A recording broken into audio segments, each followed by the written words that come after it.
Bonjour à toutes et à tous, voici les analyses du SP500 et de l'euro-dollar pour le mardi 26 août. Ça y est, c'est fait, le SP500 a touché 2000 points en séance hier après-midi à Wall Street.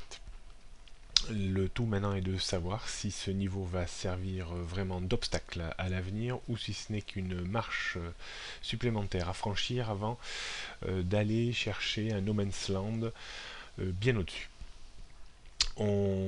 Compte tenu de la vélocité de la reprise, on peut s'attendre quand même à un stop sous ce niveau. La rupture de 1975 points serait un premier signe de correction technique en direction de 1950 points, et seule la rupture de 1950 voire 1940 entraînerait de nouveau une baisse de l'indice en direction de 1900, 1890, 1900, 1910 points.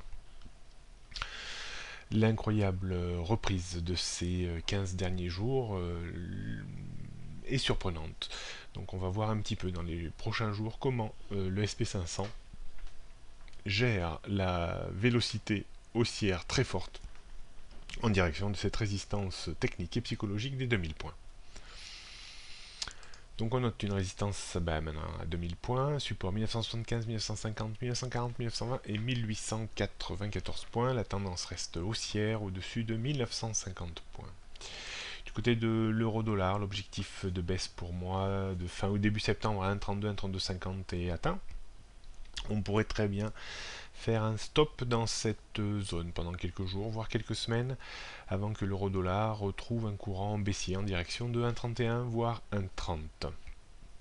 Une correction technique en direction de 1,3250, voire 1,33 reste possible dans l'immédiat, mais la tendance reste quand même bien orientée à la baisse. La rupture de 1,3180, qui est grosso modo le point bas de ces derniers jours, amplifierait encore une fois la baisse vers 1,32, mais une petite stabilisation ne m'étonnerait guère dans les prochains jours. Donc résistance 1,3250 avant 1,3330, 1,34, 1,3450, 1,3480. Support 1,3180, 1,31, 1,30. La tendance reste baissière en dessous de 1,3360. Pas de stratégie particulière pour le moment. Voilà ce qu'on pouvait dire sur l'euro-dollar. Bonne journée à toutes et à tous. Prochaines analyses demain mercredi.